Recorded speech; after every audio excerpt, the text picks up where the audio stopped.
Good morning students. आज हम tenth class की साइंस की वर्कशीट करेंगे, वर्कशीट नंबर 42D। ये वर्कशीट आपकी 11 अक्टूबर के लिए शेड्यूल की गई है। आज की वर्कशीट भी चैप्टर 6 में से ही ली गई है, जैव प्रक्रम में से। आज की वर्कशीट में हम पढ़ेंगे उत्सर्जन। उत्सर्जन क्या होता है? जो भी हमारी बॉडी में हानिकारक पदार्थ बनते हैं, उन हानिकारक पदार्थों का हमारे शरीर से बाहर निकलने की प्रक्रिया ही क्या कहलाती है? उत्सर्जन।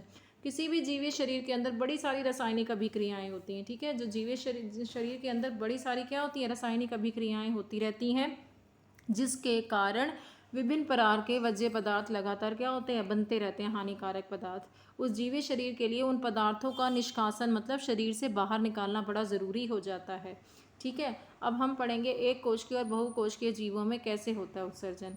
तो एक कोशिकीय जीव क्या करते हैं? अपशिष्टों को जो है शरीर की सतह से जल में विसरित कर देते हैं। क्या करते हैं ये? अब जो भी इनके अपशिष्ट पदार्थ बनते हैं, जो शरीर से इनको बाहर निकालने हैं, वो शरीर की सतह से जल में छोड़ देते हैं, जल में विसरित कर देते हैं। और बहुकोशिकीय जीव जैसे कि मानव है, इसमें अपशिष्टों को विशिष्ट अंगों के द्वारा निष्कासित मतलब शरीर से बाहर निकाला जाता है। मानव में उत्सर्जन कैसे होता है? मानव में उत्सर्जन तंत्र का कार्य जो है, शरीर से नाइट्रोजन युक्त वर्ज्य पदार्थ जैसे यूरिया है, यूरिक अम्ल है, इसको बाहर निकालना है। हमारे शरीर से जितने भी नाइट्रोजन वाले पदार्थ है, जैसे यूरिया है, यूरिक अम्ल है, इसका बाहर निकालना ही उत्सर्जन तंत्र काम करता है, इनको बाहर निकालने का। इस तंत्र में क्या है? एक जोड़ा वृक्क होते हैं, एक जोड़ा मूत्रवाहिनी, एक मूत्राशय और एक मूत्र मार्ग। देखिए यहाँ आपको डायग्राम दिखाया गया है। इस डायग्राम में देखो ये क्या है? ये जो है ये वक्र बने हुए हैं, राजमा की शेप में जैसे होते हैं, ठीक है।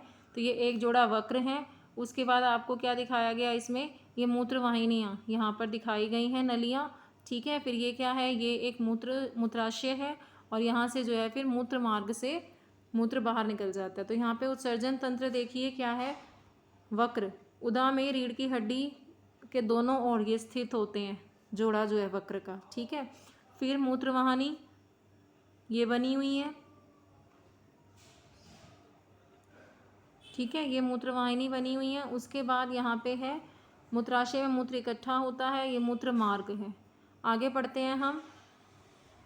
जैसे यूरिया और यूरिक अम्ल, मूत्र बनने का उद्देश्य क्या है? रुधिर में से, हमारे ब्लड में से जितने भी वज्र पदार्थ हैं, जितने भी हानिकारक पदार्थ हैं, जैसे यूरिया है, यूरिक अम्ल है, इनको ब्लड में से छान कर बाहर करना, ये मूत्र बनने का उद्देश्य होता है। रुधिर से इन पदार्थों को छान कर बाहर करना, और ये वज्र पदार्थ रुधिर से वृक्क द्वारा निष्कासित होते हैं। वृक्क जो है इनको छानने का काम करते हैं, ब्लड में से यूरिया और यूरिक अम्ल को, और मूत्रवाहिनी द्वारा ये मूत्राशय में प्रवेश करते हैं, और मूत्राशय से मूत्र मार्ग द्वारा शरीर के बाहर जो है मूत्र निष्कासित कर दिया जाता है, ठीक है। ये जो वक्र दिखाया गया है इधर, ये क्या काम कर रहे हैं? ये वज्र पदार्थ जो हैं ब्लड से जो हैं इन वृक्कों के द्वारा ही छन रहे हैं। फिर यूरिया और यूरिक अम्ल जो है उनको छान कर क्या है? ब्लड में से बाहर करने का काम कर रहे हैं, और जो फिर मूत्र मार्ग द्वारा हमारे शरीर से बाहर निकाल दिया जाता है। वक्राणु क्या है? अगर आपसे पूछ लें, जो वृक्क है, ये जो वृक्क होता है, इसके अंदर छोटे छोटे ऐसे बने होते हैं, ये वक्राणु। वक्राणु क्या होते हैं? वृक्क की रचनात्मक और कार्यात्मक इकाई होती हैं, ठीक है। रुधिर कोशिकाओं द्वारा रुधिर अधिक दाब पर एक नलिका में गमन करता है। ब्लड जो है वो बड़े प्रेशर से एक नलिका में गमन करता है, जैसे केशिका गुच्छ या यहाँ दिखाया गया है, ये देखो ये रहा, यहाँ ये रहा, ठीक है।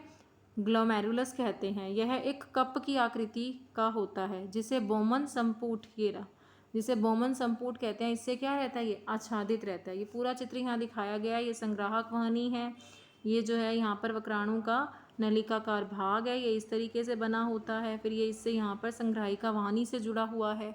आपसे एक नंबर में पूछ लिया जाता है वृक्क की रचनात्मक और कार्यात्मक इकाई क्या है, तो वो है वक्राणु। आगे पढ़ते हैं, देखिए। शरीर में मूत्र निर्माण निम्न प्रक्रिया द्वारा होती है। अधिक दाब के अंतर्गत केशिका गुच्छ अति सूक्ष्म निस्यंदन मतलब फिल्टर द्वारा विलेय पदार्थ बोमन संपुट में धकेले जाते हैं।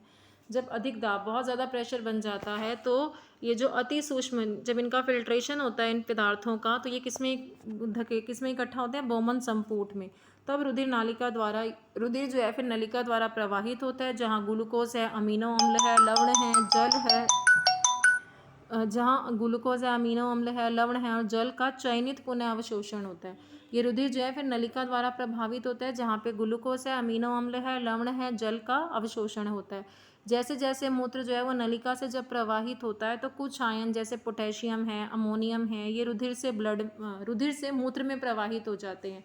जैसे जैसे फिर मूत्र नलिका से जाएगा तो वहाँ पे पोटेशियम, अमोनियम जो है फिर वो रुधिर से कहाँ जाएंगे, मूत्र में प्रवाहित हो जाते हैं। ठीक है, तब संग्राहक वाहिनी जो है वो मूत्र इकट्ठा करती है और जल का पुनः अवशोषण होता है। इस मूत्र में यूरिया और यूरिक अम्ल का वर्णक जो मूत्र को रंग देते हैं, मूत्र को रंग कौन देता है, यूरिया देता है, यूरिक अम्ल देता है।